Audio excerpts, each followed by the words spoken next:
While touring in Las Vegas, Elvis did meet someone else. Her name was Sheila Ryan.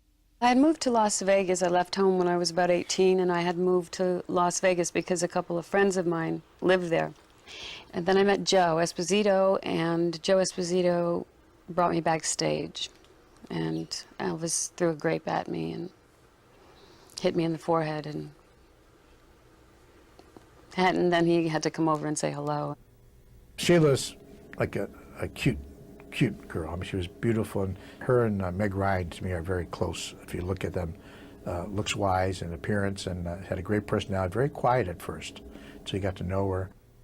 It was kind of an out-of-body experience to begin with. What, Elvis? Hello, you know? It was a strange thing. I mean, how do you end up dating Elvis? I mean, it's so surreal. So the fact that there's another girl, what am I going to complain? You know, coming from where I came, no, I didn't. Now, Linda, on the other hand, she did plenty of complaining. She was a Miss America or a Miss Tennessee or whatever, and she had parents that nurtured her, and so she had a sense of herself, whereas I was just a little bit of a free spirit and not too demanding. Sheila Ryan? Oh, she was so sweet. Sheila was very beautiful. They went together for a short period of time. Elvis liked her. When he would meet a girl, there was, you know, I mean, there was a consensus among the guys that worked for him. I think they did like a score from 1 to 10, and I rated high. They both knew at a certain point it was not going to go any deeper than it did. But he treated her very nicely, and I know she really got a great kick out of him, and she appreciated who he was very much. Well, you know, and it was like stepping up the girlfriend ladder, you know, it was prestigious in that world, in Elvis's world. And yeah, you know, you want to be number one, you know, you want to be the number one girl, and I was almost there.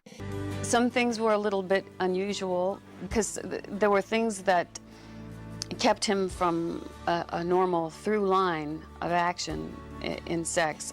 He had phobias and fears of getting women pregnant, and so, you know, that would inhibit the lovemaking somewhat. Joe and I had become very good friends because when Elvis had to have Linda there, because Linda and I dated him at the same time, it was sort of like Joe's job to take me to Hawaii or whatnot. Sometimes, you know, when he did know that somebody was coming in, or like Linda was coming in town, he'd say, Joe, you know, take Sheila. In fact, I took Sheila and another lady to Hawaii for vacation, because I guess he felt guilty. He used a lot of drugs to sleep and a lot of drugs to put him out right away so that he could rest before a show, and then drugs to wake him up right away so that he can get busy before a show, but he still had sexual drive. It was not that fun for me because it had to be spontaneous for him, but it wasn't spontaneous for me. So it was like, okay, Sheila, you're on, boom, and I've been like, you know, and I've been traveling, I've been on the road, I was exhausted, I didn't have 15 people taking care of me. So, you know, it wasn't always fun. The most important job was to watch him sleep. When he got his food, it was late at night, and he had already taken his meds for sleep. And so he would tend to fall asleep while he was eating. So you would have to make sure that he didn't fall asleep with a mouthful of food. Marriage was not something that I considered or was even looking for. I know Linda wanted to marry him, and my father wanted me to marry him, you know, because he was interested in the financial aspects and the fame and all of that, but he wasn't up all night losing sleep and breaking out in hives and, you know, watching a man die. Right from the beginning, you know, it was a new car and a new wardrobe in week 1. And I don't think that that happened with every girl. As a matter of fact, I'm sure that it didn't. When a girlfriend was asked to stay at Graceland, it was an indication that Elvis wanted the relationship to go further, the unwritten rule that all of his lovers knew. nobody got to go to Graceland unless you were then the #1 girl, so I guess Linda got down to the #2 slot. I don't know if that was her doing. You know, we didn't talk a lot about that. I didn't talk a lot about Linda at all, you know, what happened with them. It wasn't a conversation that happened, you know. I just did what I was told, and when he requested I be there, I was there. I actually didn't live there, but I got there, which was a big deal, because Linda lived there, and he had to move her out before I could come to visit. And it was a strange experience.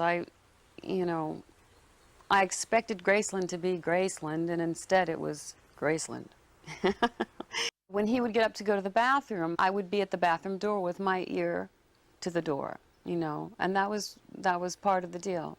You know, sometimes we would try to fill some of the capsules with sugar and make him think he was getting a sleeping med when in fact it was a placebo. And so, you know, it was all a game. Let's pretend Elvis isn't dying, you know. We didn't really talk about how serious it was, but it was. The first time I turned him down, it was because I had fallen in love with someone else.